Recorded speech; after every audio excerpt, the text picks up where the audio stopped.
छत्तीसगढ़ का अगला सीएम कौन? यह सवाल 3 दिसंबर तक सभी के जहन में रहने वाला है। 3 दिसंबर को विधानसभा चुनाव के परिणाम सामने आ जाएंगे, जिसके बाद यह पता चल जाएगा कि कौन सी पार्टी छत्तीसगढ़ में अपनी सरकार बना रही है। भाजपा और कांग्रेस दोनों ही पूर्ण बहुमत लाने का दावा कर रहे हैं और लोगों के बीच में भी यह सुगबुगाहट है कि यदि कांग्रेस जीतती है तब तो शायद मुख्यमंत्री का चेहरा भूपेश बघेल ही होंगे, पर यदि भाजपा जीतती है तो मुख्यमंत्री कौन होगा, क्योंकि भाजपा ने किसी भी चेहरे को अपने मुख्यमंत्री के चेहरे के तौर पर सामने प्रोजेक्ट नहीं किया है। कुछ ऐसे चेहरे हैं जिन पर राजनीतिक विशेषज्ञ विशेष तौर पर भरोसा कर रहे हैं कि ये चेहरे आगामी सरकार में मुख्यमंत्री के तौर पर चुने जा सकते हैं। आज उन चेहरों के बारे में बात करेंगे और जानेंगे कि किस चेहरे की क्या क्षमताएं हैं और क्या कमजोरियां हैं।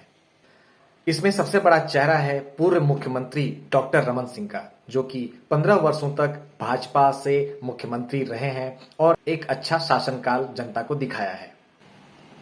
यह देखा जा रहा था कि इस चुनाव के शुरुआती दौर में डॉक्टर रमन सिंह बीजेपी से उपेक्षित थे, पर बीजेपी यह जानती है कि डॉक्टर रमन सिंह 3 बार सरकार में मुख्यमंत्री रहे हैं, सरकार को अच्छे से चला चुके हैं, जनता उन्हें जानती है, वह भी जनता को समझते हैं। तो ऐसे में डॉक्टर रमन सिंह को भी भाजपा नाराज नहीं करना चाहेगी और उन्हें साथ लेकर ही आगे बढ़ना चाहेगी। साथ ही आपको ये बता दें कि बाद में टिकट वितरण में भी डॉक्टर रमन सिंह की काफी बातें सुनी गई और उनके मार्गदर्शन में ही टिकट का वितरण भी किया गया। तो डॉक्टर रमन सिंह भी एक बहुत प्रभावशाली चेहरे हो सकते हैं अगर भाजपा जीतती है तो मुख्यमंत्री के तौर पर। भले ही 2018 में चुनाव हारने के बाद डॉक्टर रमन सिंह की सक्रियता थोड़ी कम रही हो, पर अब जब ऐसा लग रहा है कि छत्तीसगढ़ में कांटे की टक्कर है तो डॉक्टर रमन सिंह को भी एक मजबूत सीएम कैंडिडेट के तौर पर देखा जा सकता है। दूसरे मजबूत कैंडिडेट के तौर पर अरुण साव का भी नाम सामने आ रहा है। वर्तमान में ये भाजपा के अध्यक्ष हैं और इनके नेतृत्व में भाजपा ने चुनाव लड़ा है और कहीं न कहीं जिस तरीके से भाजपा ने इस चुनाव में कमबैक किया है वह काफी सराहनीय है। अरुण साव ओबीसी समाज से आते हैं, काफी सरल स्वभाव के हैं, इनका स्वभाव ही इनकी ताकत है। ऐसा बोला जाता है कि टीम के नेतृत्व के लिए जो जिम्मेदारी इन्हें भाजपा ने सौंपी थी उसे इन्होंने बखूबी निभाया और इसका परिणाम हमें इस चुनाव में भी देखने को मिल रहा है। चूंकि विधानसभा चुनाव के लगभग 6 महीने बाद ही लोकसभा चुनाव भी होने हैं और पार्टी जरूर चाहेगी किसी ऐसे व्यक्ति को मुख्यमंत्री बनाया जाए जो कि उनकी बातों को सीधे तरीके से अमल कर सके। साथ ही अरुण साव ओबीसी वर्ग की जिस जाति से आते हैं उसकी संख्या भी छत्तीसगढ़ में पर्याप्त है, तो पार्टी उन्हें भी साधने का प्रयास कर सकती है। इसलिए अरुण साव भी एक मजबूत कैंडिडेट के तौर पर देखे जा रहे हैं। अगला नाम है युवाओं के प्रिय ओपी चौधरी का। ओपी चौधरी पूर्व ब्यूरोक्रेट हैं और ये चर्चा में तब आए जब 2018 में चुनाव लड़ने के लिए इन्होंने अपने कलेक्टर पद से इस्तीफा दिया, बीजेपी ज्वाइन की। युवाओं में काफी लोकप्रिय भी हैं। सोशल मीडिया में इनकी फैन फॉलोइंग भी बहुत ज्यादा तगड़ी है। जैसे महाराष्ट्र में एक युवा चेहरे देवेंद्र फडणवीस को मुख्यमंत्री बनाया गया था, तो इनकी संभावना से भी इनकार नहीं किया जा सकता।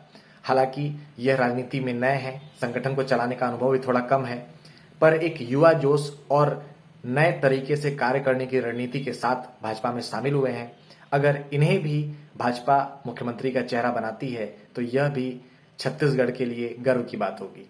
मुख्यमंत्री की दौड़ में एक और नाम सामने आता है, वो है विजय बघेल का। विजय बघेल जो कि भूपेश बघेल के खिलाफ भाजपा में पाटन से चुनाव लड़ रहे हैं। सांसद विजय बघेल साफ सुथरी छवि के हैं, हालांकि इन्हें बहुत व्यवहार कुशल नहीं माना जाता। इनके ऊपर मिलनसार ना होने का एक लेबल भी लगा हुआ है। विजय बघेल एक क्षेत्रीय नेता हैं, उनका पूरे छत्तीसगढ़ पे प्रभाव कम है, पर कहीं न कहीं इनकी छवि और भूपेश बघेल के सामने अगर ये जीत कर आते हैं तो यह भी एक मुख्यमंत्री के प्रबल दावेदार हो सकते हैं। मुख्यमंत्री की इस दौड़ में अगर हम किसी आदिवासी नेता की बात करें तो राम विचार नेताम का नाम सबसे पहले आएगा। इनके अलावा बीजेपी में कोई ऐसा आदिवासी नेता नहीं है जिस पर पार्टी मुख्यमंत्री के तौर पर भरोसा जता सके और इन पर दांव लगा सके। हालांकि इस विधानसभा चुनाव के 6 महीने बाद ही लोकसभा चुनाव होने हैं और पार्टी यह जरूर चाहेगी कि किसी ऐसे मजबूत कैंडिडेट को छत्तीसगढ़ का मुख्यमंत्री बनाया जाए, जिससे कि आगामी लोकसभा चुनाव की भी राह उतनी ही आसान हो सके जितनी की पिछले बार थी। अब ये पर्दा तो 3 दिसंबर को ही उठेगा कि कौन सी पार्टी सरकार बनाएगी और अपना बहुमत पेश कर पाएगी, पर सवाल अभी भी बना हुआ है कि छत्तीसगढ़ का मुख्यमंत्री कौन। नमस्कार।